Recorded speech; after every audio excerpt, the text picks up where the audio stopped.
बहुत समय पहले की बात है। एक राज्य था, सुखद, समृद्ध और शक्तिशाली।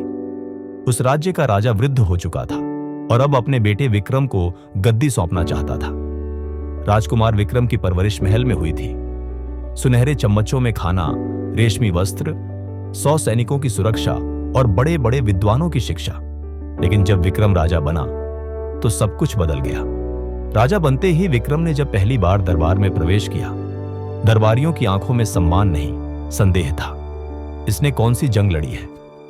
यह तो राजकाज को समझेगा भी नहीं। राजा तो बना है पर लायक नहीं।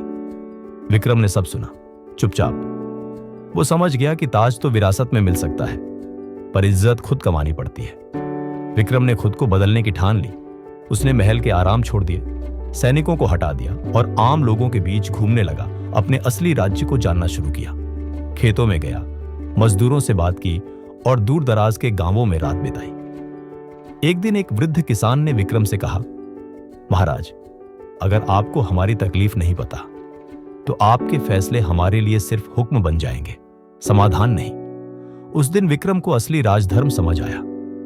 राजा वो नहीं जो शेर की खाल पहने, बल्कि वो है जो अपने लोगों के दर्द को समझे।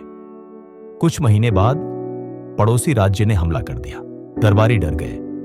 इस नए राजा को तो तलवार चलानी भी नहीं आती। अब राज्य गया। पर विक्रम ने युद्ध में जाने का निर्णय खुद लिया। जब सेनाएं युद्धभूमि में पहुंची तो विक्रम ने अपने सीनियर सेनापति को नहीं, बल्कि एक साधारण सिपाही को सेनापति बनाया। सब चौंक गए।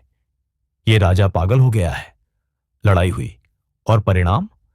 राज्य की जीत हुई और दुश्मन पीछे हट गए। युद्ध के बाद पूरा राज्य दरबार में इकट्ठा हुआ। पहली बार सबने ताली बजाई।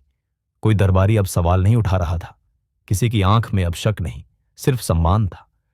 एक वृद्ध महिला विक्रम के पास आई और बोली, तुम अब सिर्फ राजा नहीं हो, तुम हमारे अपने हो। उस दिन विक्रम ने ताज सिर पर नहीं, दिल में महसूस किया।